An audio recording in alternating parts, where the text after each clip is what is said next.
from the Penn libraries.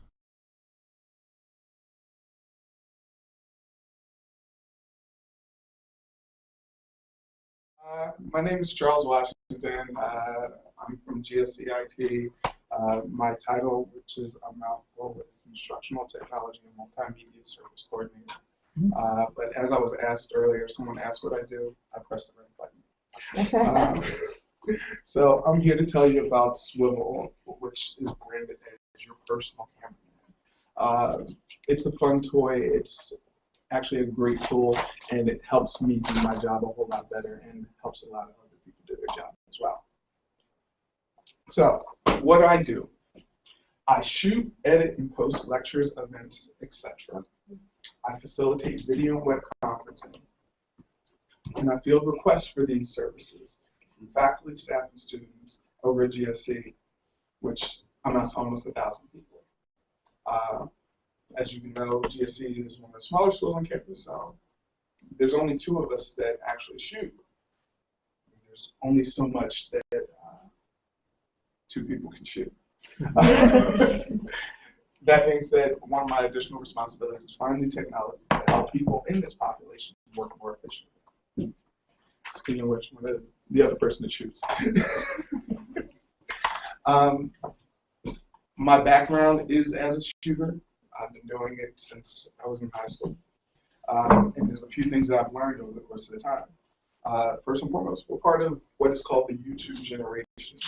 We see videos all the time. You see the selfie videos, the Chris Coker crying over Britney Spears. In our community, we talk about flipped classrooms and MOOCs. There's always an opportunity for video. Somebody has to shoot it. But as I mentioned, there's only so many events that can be attended by, in a day, in a week, in a month, by a small staff. And it's not really scalable to have a few people shooting all of these requests. So, and for example, in a room like this, if someone wanted to shoot, where would you put them? There's not always enough space to put a shooter.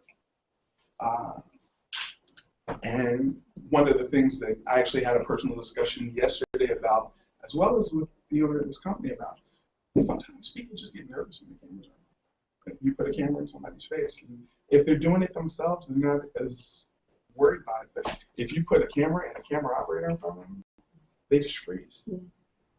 So there's our problem.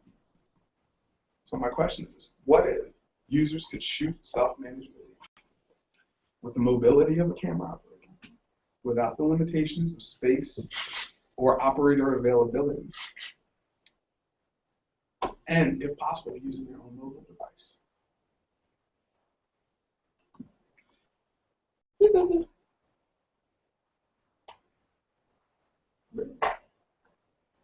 Oh, that was supposed to build.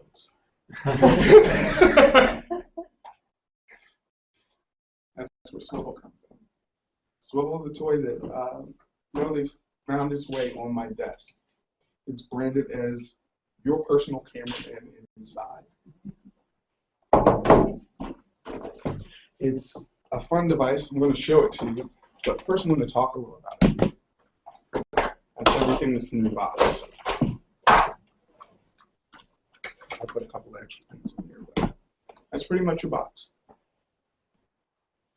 What does Swivl do? Swivl gives you mobility.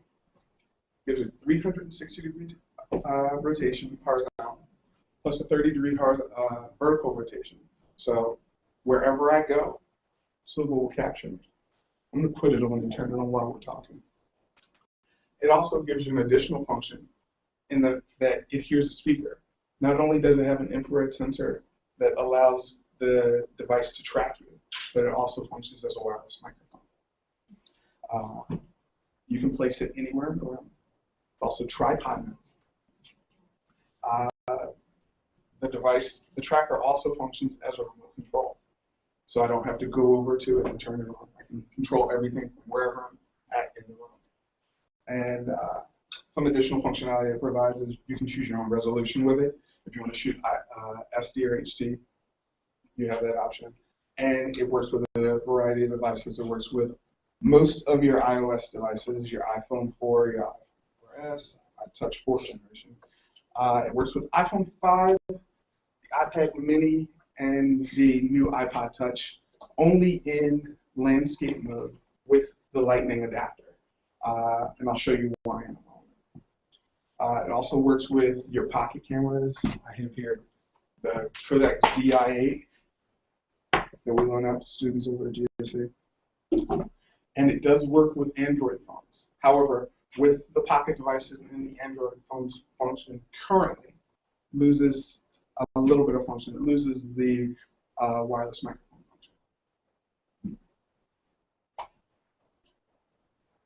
function. What can you use it for? Presentation capture. Over at GSA, we have a lot of teacher education students, and they have to do self-evaluations. They have to do evaluations with the principals in their schools, and they do group evaluations as well. So they shoot a lot of video. They can just take the Swivl out. What we loan them, we give them the Swivl, loan them the iPod Touch. They can go out, shoot their video, upload it to wherever, and have it up by the done within 5 minutes of them done shooting. It provides the opportunity for the flipped classroom.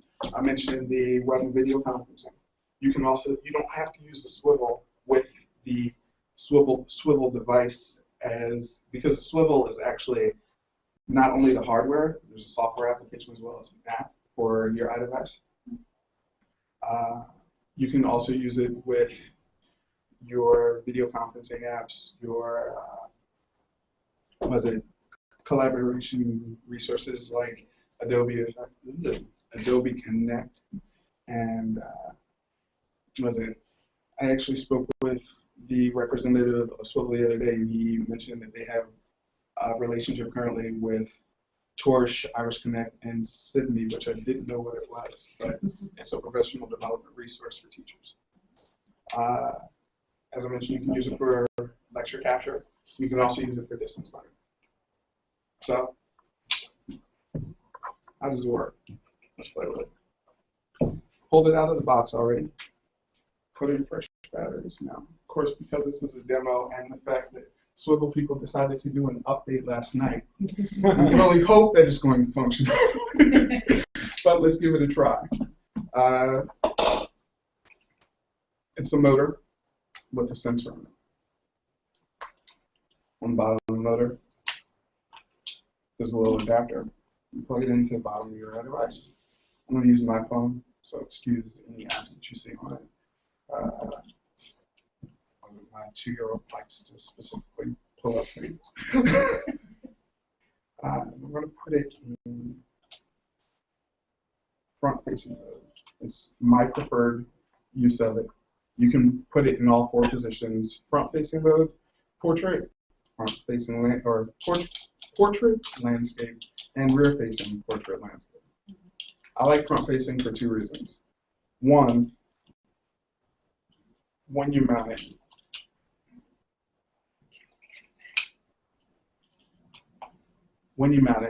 you can see what you're doing. You can see what you're shooting about yourself. And secondarily, and more important for me, file size, which I'm going to get to later. Now I plugged it in, opened up my phone, and you hit the camera button on the back of the iDevice. When I hold it for a second, you see it lights up.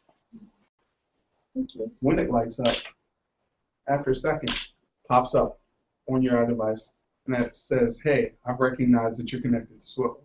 And I've already downloaded the Swivl app just for a brief bit of time, but the Swivl app, which is free, you can download it from the App Store. It recognizes immediately. Allow, and it opens up the Swivl app. And I'm just waiting for the camera. You know, right now, it's seeing you guys. But when I turn on the sensor, I'll come around and clip it to my jacket. It'll follow me.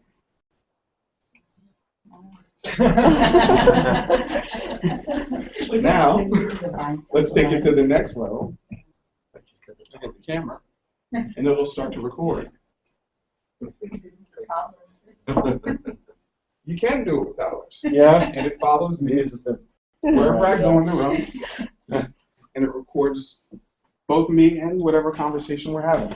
Brian, what you have for breakfast today? I had a bagel with egg, with a nice fried egg on it. What kind of bagel? I don't know what it was. I think it was a plain bagel. It's just that simple. So how is it framing you in the picture? Right now, I don't have it in tilt mode, and I'm within the 4 feet, but as long as I stay 4 feet away from the lens, it frames me right center frame. And as long as I maintain line of sight with the sensor. I'm ready. Of course. I assume this plugs into the mains, this device, the base device. It plugs into the device. And yeah. And your phone is also being discharged in there. Yeah. Well, currently we're running off the battery. Yeah, but if it was plugged in, it would. But there is an AC adapter that you can plug into the back of it, and it will maintain the charge of the device itself and your phone. The base runs off of AA batteries. The transmitter runs off of AAA batteries. Transmitter will keep its charge for 8 hours running time. Base will keep its charge running on battery for 6 hours. Excuse me. What else? Is it downloading to the phone? Or it's just going through the phone? It downloads directly to the phone. So you have to make sure you have space. You do have to make sure you have space. I cleared off all my pictures last night. I found out I had 2 years of pictures. So if you had like an hour lecture, you'd have to really. How long are you going to talk about? How long? That's what I'm going to get to shortly. So, I've just shot. Now what? We're in our main screen. Oops. On the left-hand side, there's an option where you can access your videos. Now we just shot. I click on the video. There's the option to delete it, to view it on the phone. Now my speakers don't work, so yeah, I that. You can save it to your photo, your camera roll on your phone, or right now the way it's set up, you can send it directly to YouTube from the phone. So we're going to do that right now. Share on YouTube. So it compresses it to the right. Yes, it does. It actually outputs the files H.264 with AAC audio. So if you're using Wowza, which I know a lot of people around here are, you can upload it directly to Wowza. I'm going to show you how to use it. Right now, we're just using the Wi-Fi app part of the application where you can upload to YouTube. So give me 1 second, I'll show you that part. Could you explain what Wowza is? Is it a sort of platform for? Wowza is the video server that Penn Video Network is running. Oh, okay. So I know that GSE is using that to host all of our videos, both the private and the public videos. I'm just going to log into my account using my personal account.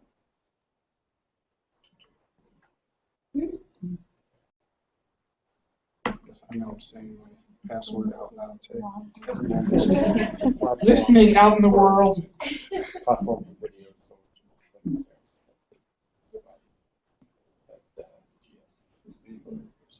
Hosting their video. Is it something anybody can use, or do you have to? No. You have the option once you log in to retitle your video, to change the description of your video, and to decide whether the video that you're going to publish is public or private. So I'm going to make it public just because it's just us. This is upload. You're doing it in YouTube, or I'm doing it on YouTube right here, and you watch that while I go into my YouTube account. And by the time I get there, it should be there.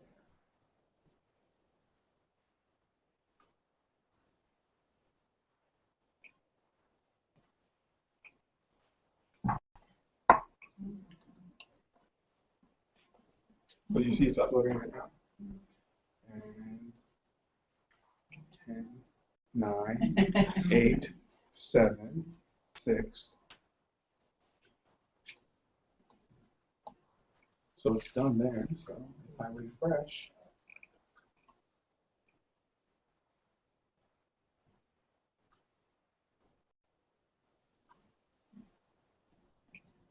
of course, but within moments, your video is up and available. See, there's our moments. It'll start to record. You can do it without this. And it follows me wherever I go in the room. And it records both me and whatever conversation we're having. Brian, what you have for breakfast today?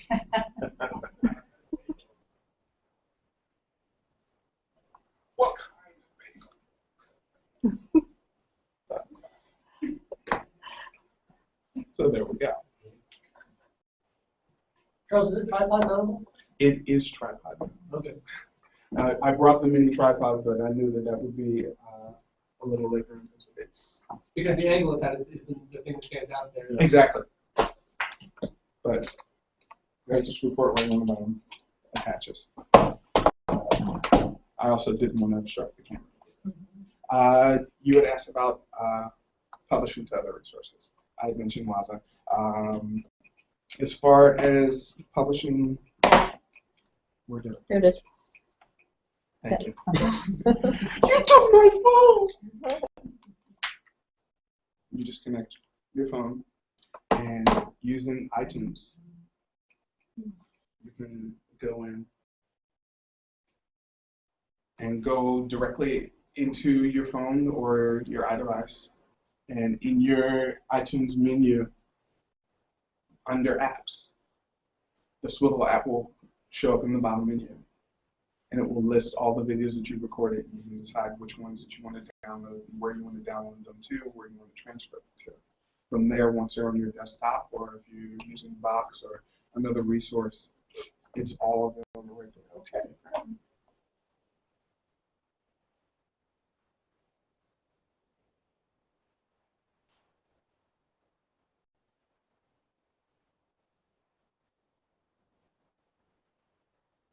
Okay, it doesn't matter.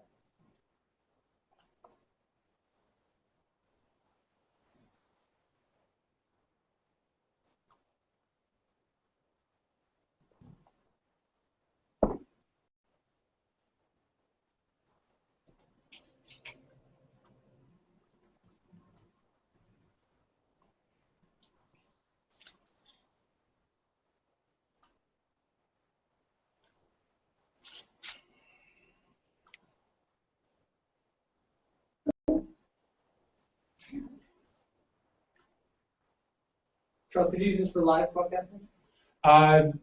Not in the Swivl app, but with other applications and other video resources, you definitely can. You could use the Swivl to actually be moving your phone while another application running it is live broadcast.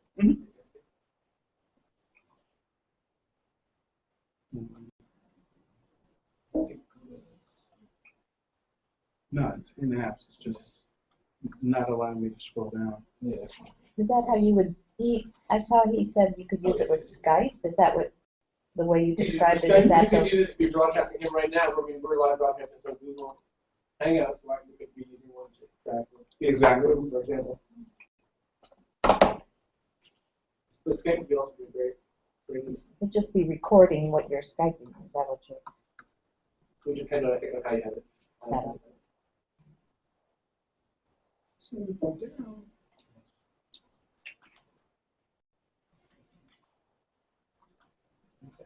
It doesn't want to let me go down. Can you just click on one of the things on the side? Well, you need to list the apps.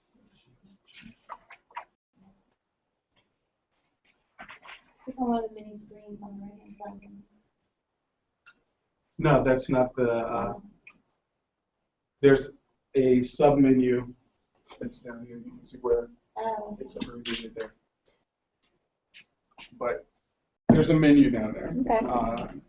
And once you scroll down in that menu, it'll show up right as an available option.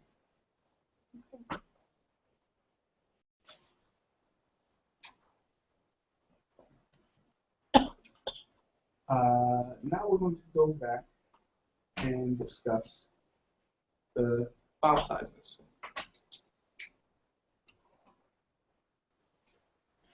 I mentioned that I prefer the front-facing option. The reason I prefer the front-facing option is because as Apple has improved the quality of the cameras on their iDevices, you run into, when you bring in more information, in your larger file size. With the iPod Touch 4th generation and the iPhone 4, you had a 480p camera for your front camera. And you had a 720p camera for your rear camera. When they upgraded and went to the iPhone 4S and the 5th generation iPod, they went to a 1080p. First they went 1080p 480. Then they went to 1080p 720. With the larger resolutions, you're going to run into larger file sizes. But if you stay with the front-facing camera, even with your iPhone 5 or your iPad mini or your iPod Touch 5, the largest file that you're going to output for an hour is 3 gig. Which isn't great, but it's not bad for a decent image that's coming on. Sorry, is this shooting in SD or HD? This is shooting in HD. Okay. HD.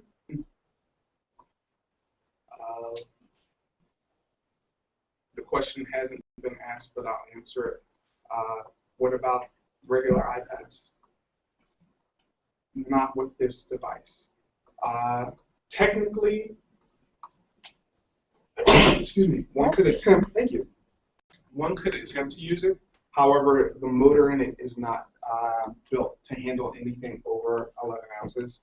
That's why the iPad mini will work, but the regular iPad won't. However, I had a conversation, I mentioned I had a conversation with the people from the company. They have a newer device that's coming out this summer that will support larger devices, that will support Android devices natively with the wireless mic function. It will support full-size iPads. It will also support DSLR cameras. So we look to be getting that when it comes out. But right now, we're very happy with the Swivl, and most of our clients have been happy with it too.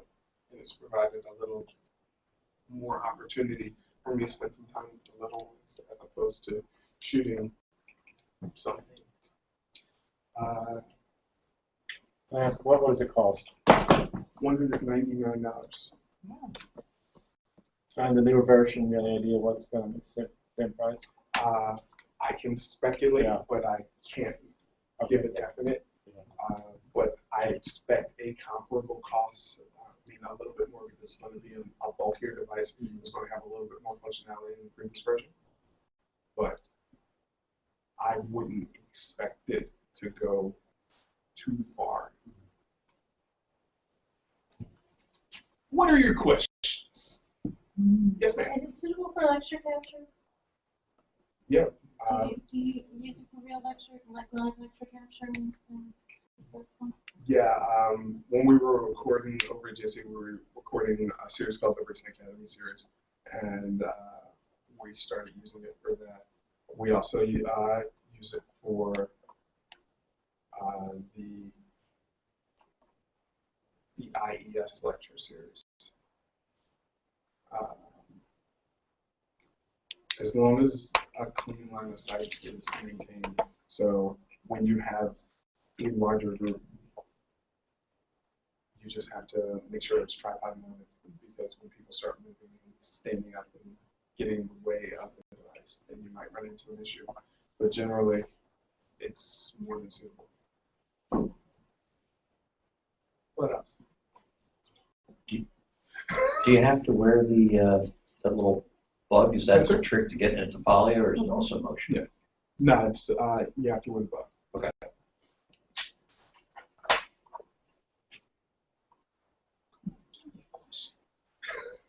How easy are these questions? What is your sense of like the lifespan of this device? You know, is this the first one that you've had, or? Yeah, we actually acquired two when we first got them. We've been using them for the past year. And the only issues that I've ever encountered with them is when they do updates, specifically the firmware updates, because not the most recent iteration of it, but the previous iteration, the firmware update only did not work with iOS 6.1.3, but they resolved that within like 2 weeks. So they're very responsive. One of the owners of the company responds to most emails directly, because they've not gotten too big. I want to bring that up. They've not gotten too big to the point where they're not responsive to their audience. And they have recognized that their niche going forward is for educational purposes. So it works well. What size iPods do you loan out with it? We loan out the 16 gigs. Just have to remind people to erase your stuff after you get done using it. But other than that, it's good. Yes, ma'am. So I have a question. Yes, When ma'am. teachers take them out to the schools, does the reaction from the school personnel been pretty straightforward? Have they had any issues there? They haven't mentioned any issues to me. I know that one instructor got a little afraid of it. A robot in the classroom. Right. Yeah, that's right. It's a little science fiction. Yes, but eventually she was one of the people that left reviews on camera, and I actually watched some of her footage, and over time you could watch her getting more and more comfortable. She was explaining what the device was to the children and the people that she was interacting with. Cool. Thank You. If you have any other questions, you can go to the Swivl site, or you can email us at GSCIT. It's gsc-help@this.edu. So is this on loan? It is. It's a local resource. Oh, Yeah, we're gonna buy some for the library. You are? Now that we've been inspired. okay, So we should add them to our lending program pretty soon. okay. Yeah, I fell in love as soon as Charles sent us the link. Looks perfect. All right. Sure.